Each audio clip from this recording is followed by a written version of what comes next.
Hola, mi gente hermosa, soy Doña Esperanza, la narradora de este canal. Antes de empezar, los invito a suscribirse para seguir compartiendo conmigo historias que nacen del dolor, pero que también encuentran un rayo de esperanza. Hoy les voy a contar la historia de una mujer que lo dio todo por sus hijos, sin imaginar que serían ellos quienes renunciarían a lo más preciado que tenía, su hogar. Ahora, acompáñenme, porque vamos a empezar. Jamás imaginé que algún día tendría que tocar la puerta de la casa que construí con mis hermanos, esperando que alguien me abriera. Me llamo Rosa Elena Vargas, tengo 73 años, y esta historia es lo más doloroso que he tenido que vivir. Esta casa fue mi vida entera, allí sexta nacer a mis hijos, cociné cada Navidad, cuidé a mi esposo y fui testigo de cada alegría que llenaba el país. Pero un día, mis propios hijos me arrebataron como si fuera un mueble viejo que no usaba. Cada vez que estaba enferma en la cárcel y el médico me decía que evitara los esfuerzos, mis hijos, Marcos y Julia, insistían en firmar unos papeles para facilitar la herencia por si me pasaba algo. Yo, confiando en ellos como cualquier madre, firme sin leer. A veces pienso que ese día está escrito en papel. Firme es mi propia soledad. Al principio, nada cambió. Seguíamos reuniéndonos los domingos, almorzando juntos, riendo con nuestros hijos. Pero poco a poco dejé de notar que Marcos hablaba desde la casa como si estuviera allí. Mamá, tenemos que modernizarla, ponerla a mi nombre para poder hacer mejoras, decía con tono práctico. Julia, que siempre había sido más dulce, solo asentía, pero con una mirada que no reconocía. Cuando un día intenté dar mi opinión sobre una remodelación, Marcos respondió con una frase que me conmovió profundamente: mamá, no te preocupes por eso, ya decidimos. No entendí en absoluto lo que significaba, hasta que recibí una carta del banco informándome de que la propiedad se había vendido. Mi nombre no aparecía por ningún lado. Recuerdo perfectamente el día que llegué con la carta en la mano, con la orden de mi hija. Ni siquiera levantó la vista al entrar. Mamá, ya te expliqué, yo era el mejor para todos. No podía seguir viviendo sola, me dije con esa frialdad que antes reservaba para los negocios. Intenté explicarle que no pedía dinero ni ayuda, que solo quería mi casa, mi lugar, mis recuerdos. Pero Marcos no me habló como un hombre, sino como un extraño que quería cerrar un trato. La vendí, mami, era necesario, repetí, y cada palabra me atravesó como un cuchillo. Me preguntó qué iba a hacer con el dinero, y respondió con un tono tan seco que preferí no seguirle la corriente. Se invirtió. No te preocupes, siempre tendrás donde vivir. Fue la primera vez que sentí que me temblaban las piernas, en la vejez, como si me faltara algo. Esa noche, Julia se convirtió en un gusano. Mamá, no te pongas así, Marcos está pensando en ti. Pero tu voz era evidente. En sus ojos había culpa, algo que nadie intentaba ocultar, pero que se veía igual. ¿Estás de acuerdo?, preguntó. Si hubo una llamada, miré sin poder sostener la mirada. No me respondió, pero su silencio fue suficiente. En ese momento comprendí que la traición no siempre viene de nuestro enemigo, de aquellos a quienes más amamos. Me quedé en la casa unos días más, hasta que Marcos me dijo que debía irme porque la nueva pareja quería remodelar. Recogí objetos diversos, guardando cada uno como si fuera un pedazo de mi alma. Cuando crucé esa puerta por última vez, sentí que algo dentro de mí se rompía. No me importan, esperen a que salga todo antes de que salga. Me fui a vivir con mi hermana Teresa, una anciana que me recibió sin hacer preguntas, solo con un abrazo amplio y silencioso. Esa noche, mientras miraba el tejado de mi casita, juré que no moriría sin recuperar lo que me pertenecía. Los días siguientes fueron una mezcla de silencio y pensamientos que dolían más que cualquier enfermedad. Me levantaba temprano en casa de Teresa, intentando ayudar en lo que podía, pero siempre acababa volviendo al mismo sitio: mi casa, mis rosas, mi cocina, mis recuerdos. A veces cerraba los ojos y podía oler el café de los domingos por la mañana, escuchar las voces de mis hijos corriendo por el campo, pero al abrirlos, solo encontraba el tejado de una habitación que no era mía. Teresa me decía que debía dejar el pasado atrás, pero ¿cómo se deja atrás toda una vida? Lo intenté, lo juro, pero había algo que no me dejaba dormir tranquila, la certeza de que, tras todo lo que mis hijos escondían, había algo más, algo que yo desconocía. Un día, mientras revisaba una caja nueva de documentos que había traído conmigo, encontré una alfombra con papeles del negocio familiar. Entre ellos, había un documento que no recordaba haber firmado. Tenía mi firma, sí, pero no quería firmarlo. Allí decidí que había transferido la propiedad en vida a nombre de Marcos Marcos Vargas. Al final, la firma del notario era ilegible, pero el sello aún tenía un nombre conocido, el del licenciado Héctor Robles, el mismo abogado que había sido amigo de mi esposo en vida. No lo dudé ni un segundo. Al día siguiente, tomé el autobús al pueblo y fui a buscarlo. Cuando me vio, su expresión cambió de inmediato. Doña Rosa, qué sorpresa, dije nerviosa. Por la tarde, me mostró los papeles. Explíqueme esto, licenciataria, porque yo nunca firmé este documento. Miré, bajé la cabeza y suspiré. Doña Rosa, yo no puedo hablar de eso. En ese momento creyó que estaba mintiendo, y si algo me enseñó la vida, fue que el silencio cómplice siempre oculta la verdad. El graduado de Robles intentó despedirse con una sonrisa fingida, pero lo detuvo antes de que pudiera levantarse. Lo vi crecer como si fuera de la familia. Dice, ¿crees que voy a morir sin saber la verdad? Entonces lo sexta temblar. Oí la voz, mirando hacia la puerta como si no la hubiera oído, y dije, Doña Rosa, Marcos me obligó a firmar estos documentos. Le dije que estaba de acuerdo, que era un acuerdo familiar. No podía perder mi reputación. Por favor, entiéndame. Me verás sin decir una palabra. En su rostro vi más vergüenza que remordimiento. No quise seguir escuchándolo. Tomé los papeles, los guardé en mi bolsillo y me fui de allí con la sensación de que me faltaba el aire. En la plaza, me senté en un banco, respirando. Por primera vez, el asco dio paso a la tristeza. En el suelo, dejaron mi casa, pero también mi nombre, mi palabra, mi historia. Esa noche, en casa de Teresa, todo estaba ahí. Ella lo escuchó en silencio, y cuando terminé, dije algo que cambió mi forma de pensar. Hermana, no busques venganza, busca justicia. Esas palabras se me quedaron grabadas. Durante días, intenté reunir cada documento que encontraba, facturas, cartas, recibos antiguos, incluso una foto de mi esposo con el abogado, sonriendo frente a la casa. Sabía que no iba a ser fácil, pero se encendió en mí una fuerza que creía perdida. Una tarde, mientras revisaba una nueva bodega, encontré una copia del testamento de mi esposo, que había guardado durante años. Mis hermanos intentaron leerlo. Ahí estaba claro, la propiedad quedará en manos de mi esposa, Rosa Elena Vargas, hasta el fin de sus días, y pasará a nuestros hijos a partes iguales. Me encontré mirando esa frase como si fuera una luz en medio de la oscuridad. Por primera vez en mucho tiempo, sentí esperanza. Al día siguiente, me levanté antes del amanecer. Sentí que mi esposo, de alguna manera, me acompañaba en silencio. Preparó café y me dejó mirando el documento sobre la mesa. No tenía dinero para abogados, pero tenía dignidad, y eso era más fuerte que cualquier firma. Fui al ayuntamiento con el testamento en mano. En la recepción me atendió una joven que, en mi juventud, intentaba explicarme las cosas con paciencia, como si fuera una niña. Esto está registrado, pero tengo que ver si hay alguna actualización reciente, pensé. Esperé más de 2 horas en un banco de madera, hasta que un empleado salió con una alfombra en la mano. Aquí está la última modificación, señora Vargas. La abrí nerviosa, y ahí estaba un documento de actualización falso firmado por mí, con la misma cláusula del supuesto retraso que ya había hecho Marcos. Yo no soy mi firma, le dijo al hombre, quien simplemente lo abrazó por los hombros y respondió, eso es lo que tendré que demostrar en un tribunal. Regresé a casa de Teresa con el corazón apesadumbrado. No tenía fuerzas para enfrentarme a mis propios hijos, pero tampoco podía llamarlos. Esa noche, mientras aún estábamos juntas, Teresa me dijo que conocía a un hombre honesto, un abogado jubilado que ayudaba a personas con casos similares. Se llamaba Don Ramiro Castillo. Fui a verlo al día siguiente. Vivía en una casa modesta, llena de libros viejos y con olor a papel guardado. Cuando le conté mi historia, me escuchó sin interrumpirme, tomando notas en una libreta gastada. Al terminar, levanté la vista y le dije, Doña Rosa, tenemos un caso, y si su marido tiene testamento, esto no termina aquí. Le pedí copias de todos los documentos y prometí revisar cada detalle. Por primera vez, alguien me habló con respeto y sin remordimientos. Al salir de su casa, la atmósfera de la noche me hacía sentir diferente. En mi interior, sentía que algo había despertado. En el suelo había esperanza, sentía de nuevo el valor de luchar. Pasaron unos días antes de que don Ramiro me llamara. Doña Rosa, venga temprano mañana, tengo algo que mostrarle. Esa noche dormí casi todo el tiempo. Al amanecer, me puse mi mejor vestido, el azul que guardaba para las misas importantes, y fui a la oficina. Me recibió con una sonrisa discreta y una alfombra en la mano. Estoy revisando los archivos notariales y he encontrado algo extraño, pensé. En los registros, la firma del notario Héctor Robles figuraba en varias transacciones similares, todas en el mismo mes, y todas con personas mayores como propietarios. Esto es más que un error, continuó. Es una red de fraudes inmobiliarios, y su hijo participó en al menos 3. Sentí que la tierra se movía. No sabía si llorar o gritar. Don Ramiro me cubrió el rostro con la mano en no se preocupe. Si me autoriza, puedo presentar una denuncia formal. Acepté sin dudarlo. No estaba sola. Fue por todas esas personas que, como tú, confiaron en sus familias y terminaron siendo despojadas de lo que construyeron con sus vidas. Esa tarde, mientras regresaba caminando, todo el pueblo parecía distinto. La gente seguía con su rutina.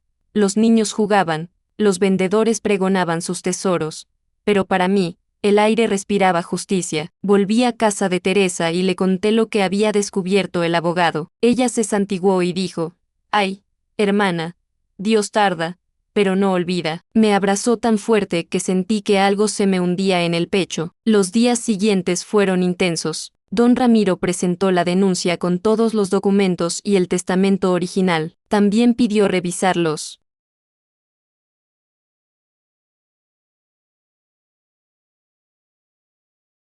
Extractos bancarios de Marcos. Cuando la noticia se difundió, empezaron a surgir más casos. En el pueblo, se descubrió que el abogado de Robles había sido cómplice en varios fraudes, y que Marcos no era el único muchacho que había traicionado a su madre. Saber esto me duele, pero también me da valor. Yo no fui una víctima. Ella fue una mujer que decidió no morir en silencio. La noticia corrió como la pólvora. En pocos días, todo el gremio veterinario hablaba del caso. Algunos me miraban con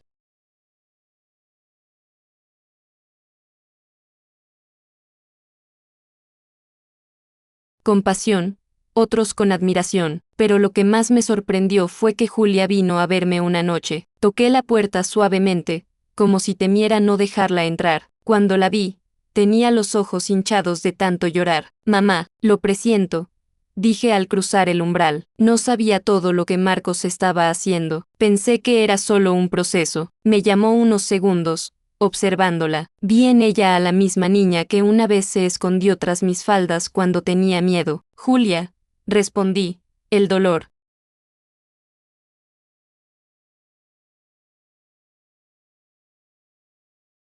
¿Qué más duele es el de la mentira? La campana de la confianza rota. Bajó la cabeza y se quebró en cuanto pudo. Me abrazó, pidiéndome perdón una y otra vez. Y aunque mi corazón aún guardaba rencor, también la abracé, no porque lo mereciera, sino porque comprendí que aferrarme al odio solo me haría más feliz. Al día siguiente, Marcos apareció en casa de Teresa. «No vengo a pedir perdón, vengo a quejarme». «¿Por qué me denunciaste, mamá? ¿Por qué lo hiciste público?», grité con los puños apretados.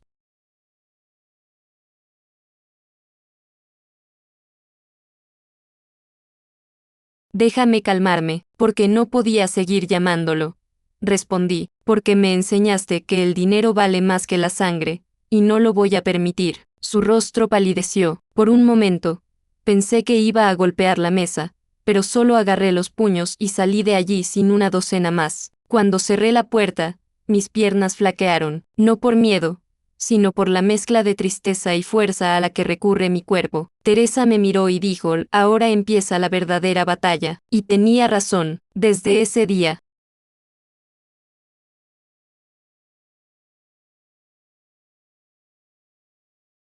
en adelante, comenzaron las audiencias, las declaraciones, los abogados y los rumores. Pero también comenzó mi recuperación. En la tierra de mi hogar, en mi propia campana, el público era numeroso y agotador. Tenía que levantarme temprano, tomar el autobús y esperar horas a que me llamaran. A veces me sentía insignificante ante todos esos abogados con sus elegantes trajes y palabras frías. Pero cuando me tocaba hablar, mi voz no importaba. Contaba mi historia sin lágrimas, sin gritos, solo con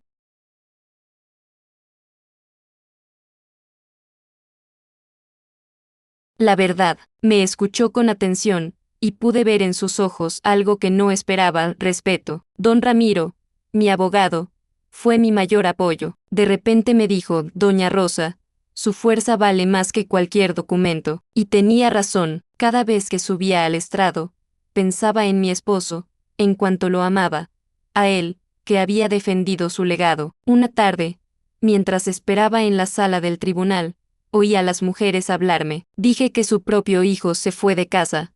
Dijo una, pobre ciudad, pero tengo él.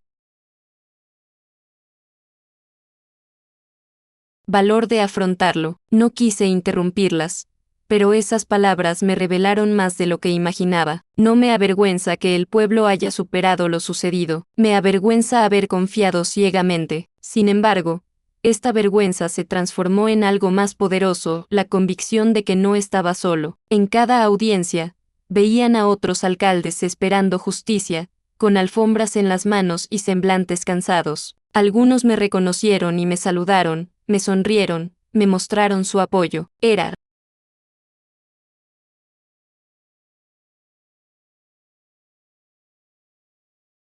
como si todos compartiéramos el mismo dolor y la misma esperanza. Cuando por fin llegó el día de la última audiencia, el juez habló en silencio y leyó el veredicto. Se declara nula la transferencia de propiedad realizada bajo el perjurio de la señora Rosa Elena Vargas, y se ordena la restitución de la propiedad a su nombre. No oí nada más. Esas palabras resonaron en mis oídos y una lágrima que había contenido durante meses cayó sin poder evitarlo. Lo había logrado. Salí del juzgado con él.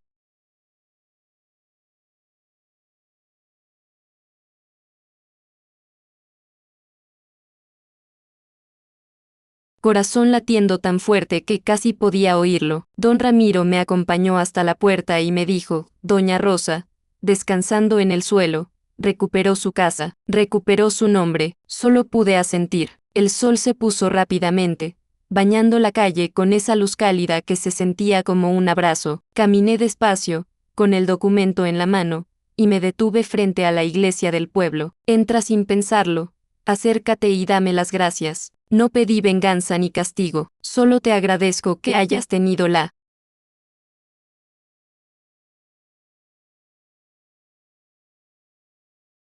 fuerza de resistir. Esa noche, cuando llegué a casa de Teresa, me esperaba con café recién hecho. ¿Y bien?, me preguntó con ansiedad. He vuelto a ser la dueña de mi vida, hermana, respondí con una sonrisa que me salía del alma. Nos abrazamos en silencio, sabiendo que ese día marcaría el fin de una etapa y el comienzo de otra. Los días siguientes fueron tranquilos, pero también reflexivos. Regresar a mi casa no fue fácil. Al principio, cada rincón me recordaba la traición, los muebles, las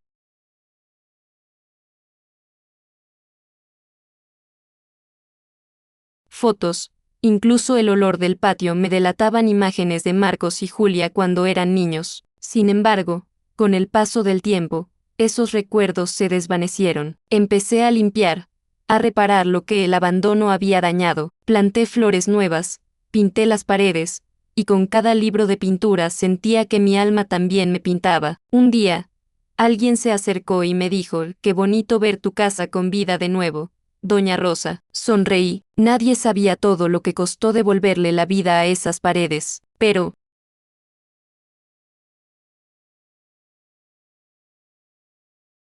en cada azulejo estaba mi historia, mi lucha y mi perdón. No me lamentaba por lo que había perdido, sino que soñaba con lo que había recuperado, mi dignidad. Con el tiempo, el pueblo volvió a su rutina, y mi historia se convirtió en una especie de ejemplo que los tiempos contaban en voz baja. Algunos venían a la lombriz a pedirme consejo, otras veces, solo a acompañarme con un café. Doña Rosa, nos enseñaste que no hay tiempo para luchar por la justicia, me dijo una anciana llamada Carmen.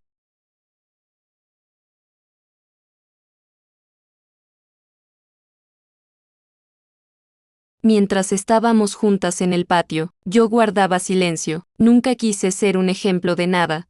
Solo era una madre que no quería arruinarse, pero comprendí que mi historia no era solo la mía, era la historia de todas esas mujeres que habían sido silenciadas, engañadas o tratadas como si sus palabras no valieran nada. Cada conversación en ese patio se convertía en una especie de confesión compartida. Yo las escuchaba y, cuando podía, decía, nunca es tarde para defender lo que uno ha construido.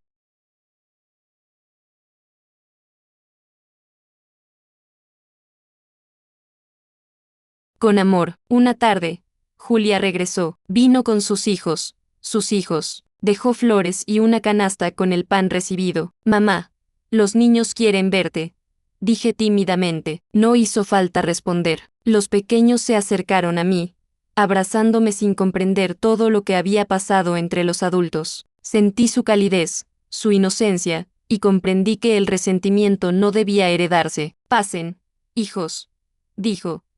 Abriendo la puerta de la casa, Julia entró en silencio, mirando a su alrededor. Papá estaría feliz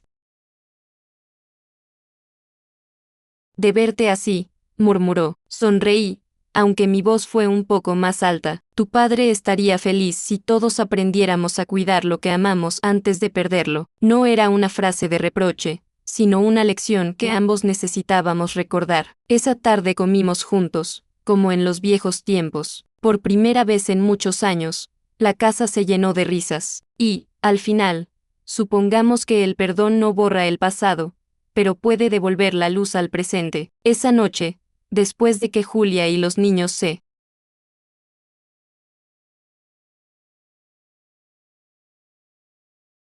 fueran, me senté sola en la habitación mirando la lámpara encendida. No quería borrarla. Había algo en esa luz que me recordaba a días más sencillos, cuando bastaba con tener un hogar y una familia para sentirse plena. Pensaba en Marcos, si alguna vez sentiría remordimiento o si el dinero que ganó valía más que la paz de su conciencia. No la odiaba, pero tampoco podía olvidarla. A veces, el amor de una madre no desaparece, simplemente se convierte en silencio. Vi las paredes recién pintadas, las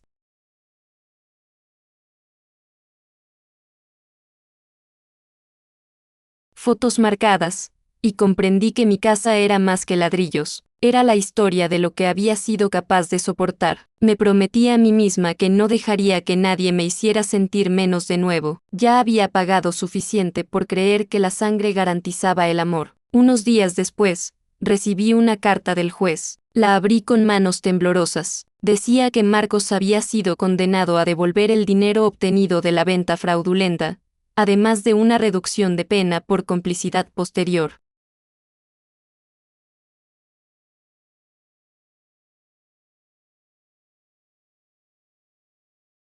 Un silencio sepulcral me invadió. No sabía si llorar me haría feliz. Al fin y al cabo, tan recientemente por él, quizás alguien comprendería el daño causado. Llevé la carta al altar donde reposa la foto de mi esposo, junto a una vela encendida. Lo logramos, Rodrigo, susurra. Demasiado tarde, pero lo conseguimos. Me senté a tu lado, dejando que el silencio inundara la habitación. No sentía venganza, solo una profunda sensación de fuego. Quizás era justicia, no ver sufrir a un culpable, sino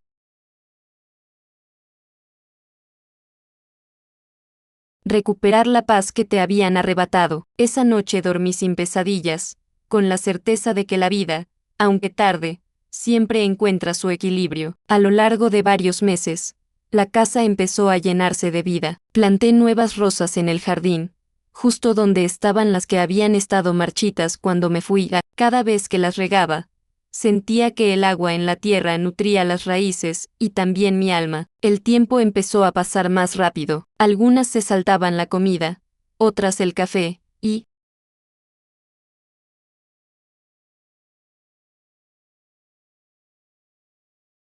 muchas venían solas a hablar con un ratón. A veces, me pedían que contara mi historia. Doña Rosa, cuéntala otra vez, para que nuestros hijos aprendan a no olvidar lo que vale una madre. Al principio me daba vergüenza, pero luego comprendí que hablar de lo que había vivido no era revivir el dolor, sino transformarlo en enseñanza. Así surgió una pequeña costumbre. Cada domingo, en mi patio, las mujeres del barrio se reunían para compartir sus historias. Algunas lloraban, otras reían, y todas se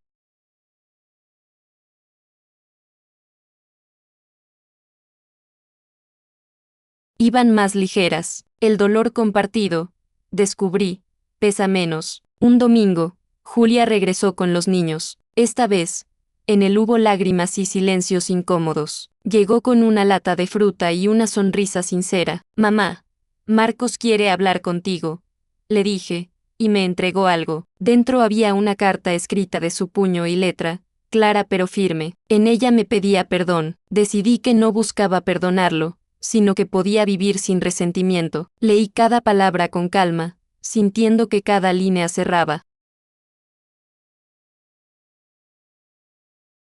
un capítulo. Al terminar, guardé la carta en una caja junto con el testamento de mi esposo y los documentos del caso. Todos estaban en paz. Esa noche, encendí una vela y recientemente por mis hijos, por mi familia y por todas las madres que, como tú, fueron traicionadas por quienes más las amaban. En ese momento, sentí algo que no había sentido en años, ligereza. Fue como si, por fin, mi alma hubiera respirado sin peso. Los días comenzaron a transcurrir con una calma que hacía tiempo desconocía.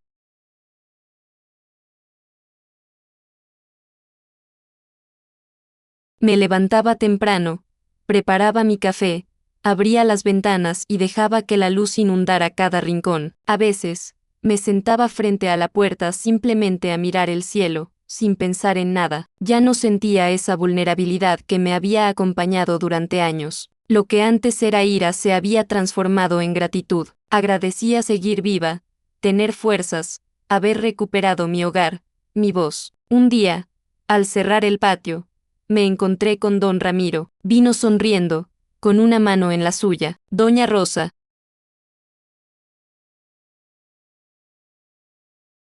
me dije, sin duda me alegra, pero quería venir a despedirme y darle las gracias. Me recordaste por qué dejaste de ejercer la ley, por la gente buena que merece justicia. Nos sentamos a tomar café con limonero, hablando de la vida, de los años, de todo lo que pasa rápido. Antes de irme, le extendí la mano con respeto. No olvides que tu historia ha cambiado más de una vida. Esa noche, pensé mucho en tus palabras. ¿Podría mi historia realmente cambiar algo? Tal vez sí. A veces, el ejemplo de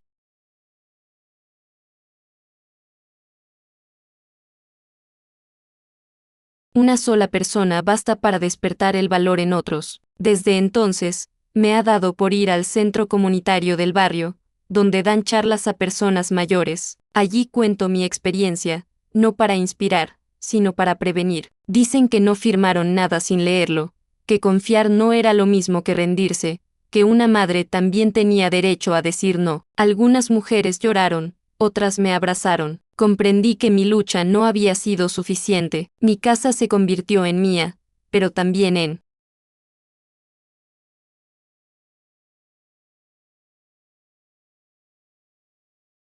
un símbolo, el lugar donde una mujer mayor se atrevió a recuperar su dignidad. Una mañana, mientras caminaba hacia el centro comunitario, una joven se me acercó. ¿Usted es doña Rosa Vargas? Me preguntó con una sonrisa tímida. Asentí. Mi abuela me contó su historia. Gracias a nosotras, no perdimos su terreno. Firmó un documento igual que ella, pero lo perdimos a tiempo. Eso me conmovió por unos segundos. Me emocionó más que cualquier victoria legal. Dígale a su abuela que me hace muy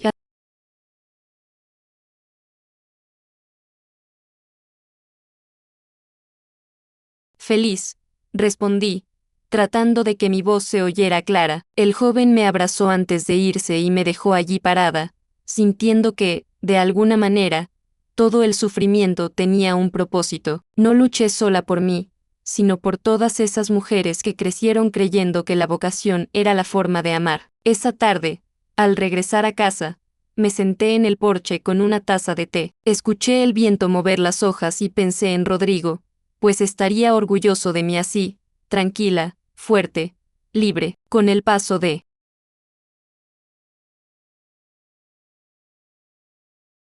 los meses, la rutina se llenó de pequeños gestos que me recordaban lo viva que estaba. Cada vez que Julia venía con los niños, también traía flores frescas al altar del sacerdote. A veces se quedaba hasta la tarde hablando conmigo, contándome cosas de su trabajo, de sus estudios y de sus chicos. Nuestra relación se fue sanando con paciencia, palabra a palabra, silencio a silencio. No hablábamos mucho de Marcos, pero su nombre ya no sonaba igual. De vez en cuando me enviaba cartas, breves, con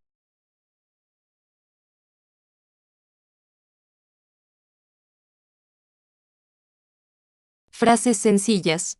Estoy bien, mamá, espero que tú también. Las guardé todas, no por nostalgia, sino porque representaban algo más grande, el comienzo de su arrepentimiento. Aprendí que el perdón no es un acto, sino un proceso, y que a veces perdonar también significa seguir viviendo sin resentimiento. Esa fue mi forma de sanar. El tiempo siguió su curso, y como aprendimos, la vida siempre termina devolviéndonos lo que nos pertenece, aunque a veces llegue tarde y de otra manera. Cada día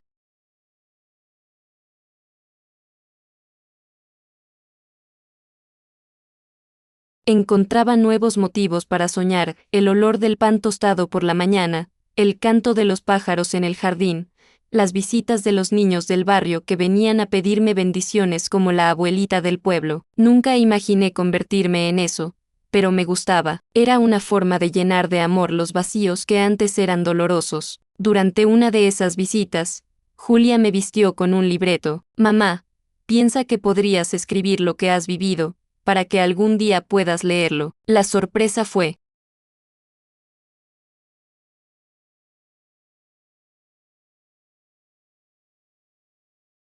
mayúscula. Al principio estaba confundida, pero luego me senté en el mismo despacho donde antes guardaba los expedientes y empecé a escribir. Las palabras fluyeron sin esfuerzo, como si hubieran estado esperando ese momento. Mientras escribía, comprendí que la historia no trataba solo de una casa, sino del valor de no rendirse, de cómo el alma humana puede resurgir incluso después de una traición. Escribí sobre Rodrigo, sobre Teresa, sobre don Ramiro, sobre Julia y también sobre Marcos, no desde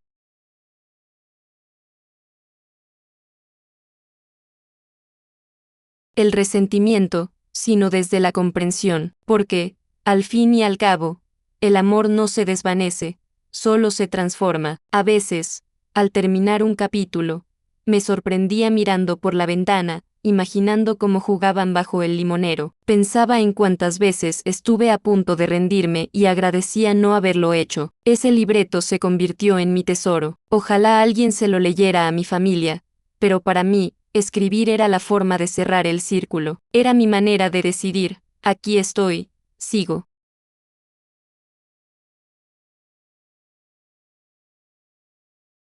Adelante en paz. A lo largo de los meses, el cuaderno se llenó de recuerdos, enseñanzas y cicatrices convertidas en palabras. Cada página era una forma de reconciliarme con mi propia historia. Una tarde, mientras escribía en el patio, una noche se acercó con una sonrisa. Doña Rosa, tu historia me inspiró a hablar con mis hijos. No tengo miedo de decidir lo que pienso. La abracé sin decidir nada. No me faltaba de nada. Entonces comprendí que mi dolor había servido a algo más grande que yo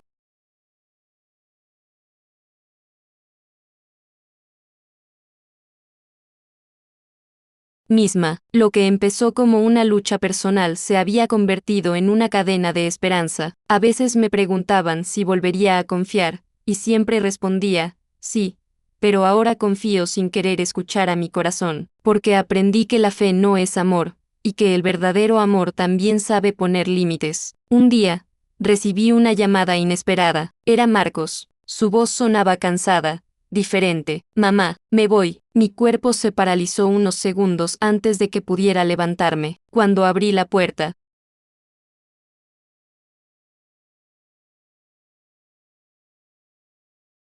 la vi más delgada, con la mirada baja. No digas nada, es cualquiera de las dos. Simplemente se acercó y me abrazó. Lo siento, murmuró. No he visto cuánto tiempo ha pasado, pero sentí como si se detuviera. Lo abracé también, sin palabras, sin reproches, porque a veces el silencio dice más que cualquier frase. Nos sentamos en el porche, viendo la puesta de sol. No hablamos del pasado, no hablamos del dinero, no hablamos de los juicios, solo del presente, de la vida, de los nietos. ¿Cuándo se fue?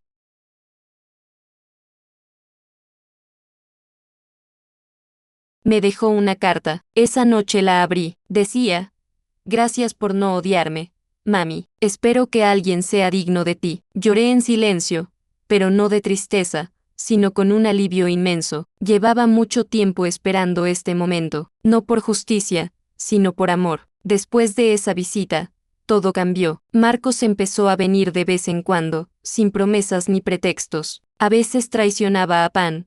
Otras veces simplemente venía y se sentaba conmigo en silencio. No hacía falta hablar del pasado. Lo importante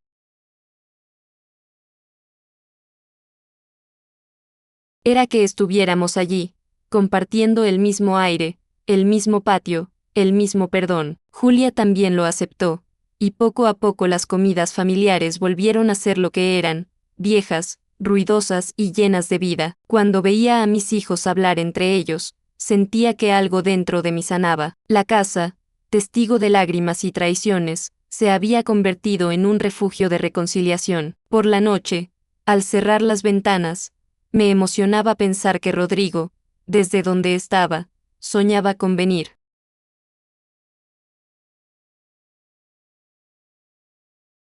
Cuando todos regresaran a su lugar, no perfecto, pero en paz. Un domingo por la tarde, Julia me preguntó si había hablado en el centro comunitario donde había contado mi historia meses atrás. Mamá, quiero volver a escucharte.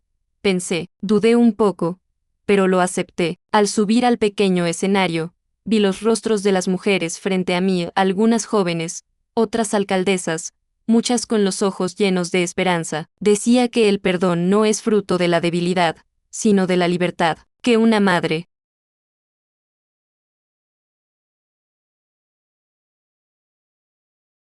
puede ser heredada, pero jamás vencida. Hablaron de mi casa, de mis hijos, de la lucha silenciosa que me devolvió la dignidad. Al terminar, se hizo un profundo silencio, y oí aplausos, pero más que eso, sexta lágrimas, sonrisas, abrazos. En ese momento comprendí que mi historia no era solo mía, sino una parte de la historia de todas las mujeres que alguna vez fueron olvidadas, y entendí que no era el final, sino un nuevo comienzo. Los días siguientes fueron tranquilos, llenos de esa paz que siento.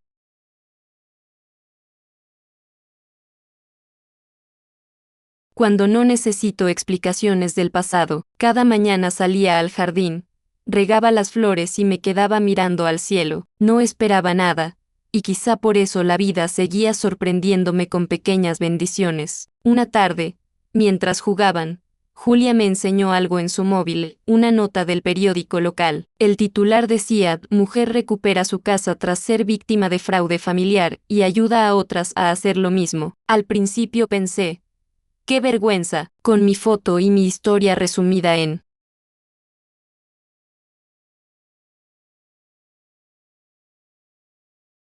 unas pocas líneas. Pero solo soñé. Ojalá sirva de algo, dijo, y guardó el recorte en mi libreta. No por orgullo, grité para recordarme que incluso las herencias más profundas pueden convertirse en lecciones para los demás. Unos meses después, una tarde, Marcos volvió a visitarme. Esta vez venía acompañado de una mujer y una niña pequeña. Mamá, quiero presentarte a mi familia, le dije con voz humilde. La miré unos segundos, sorprendida. La niña corrió hacia mí y me abrazó con la naturalidad.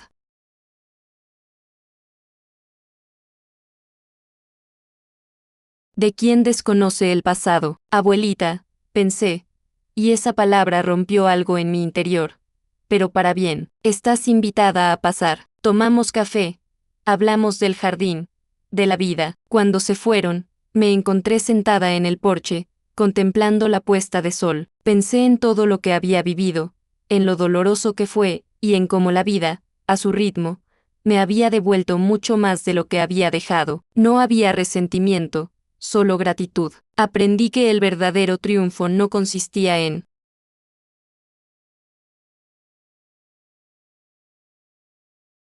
recuperar mi hogar, sino en recuperar mi paz. Hoy, cuando miro a mi alrededor, no veo paredes ni muebles, veo historia. Cada llanto en esta casa cuenta algo. Cada rincón guarda una parte de mí. No me arrepiento de nada. No habría confiado en él, porque aprendí que la confianza, incluso la duda, es lo que nos hace humanos. Hay noches en que, en el silencio donde coso a solas, revivo mentalmente todo lo que viví, el error, la soledad, la lucha, la justicia y, finalmente, el perdón, y me hace darme cuenta de que la vida no abandona mi casa, me regalo una nueva forma de habitarme. A veces me preguntan si volvería a pasar por todo esto, y aunque mi corazón tiembla, siempre respondo que sí, porque si no lo hubiera vivido, no habría conocido mi verdadera fuerza. Ahora bien, solo una mujer puede caer 1000 veces, pero si su alma permanece en pie, jamás será derrotada. La casa que una vez me arrebató no es solo mía, pertenece a todas las mujeres que se negaron a rendirse, que se levantaron después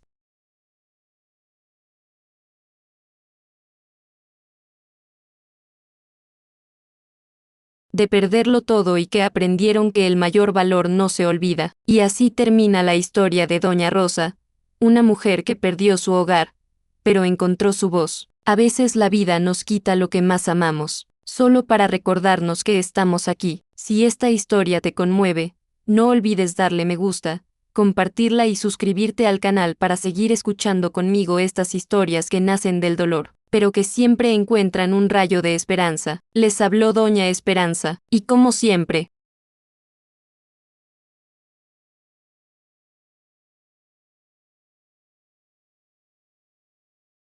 digo, mientras haya vida, siempre habrá un camino.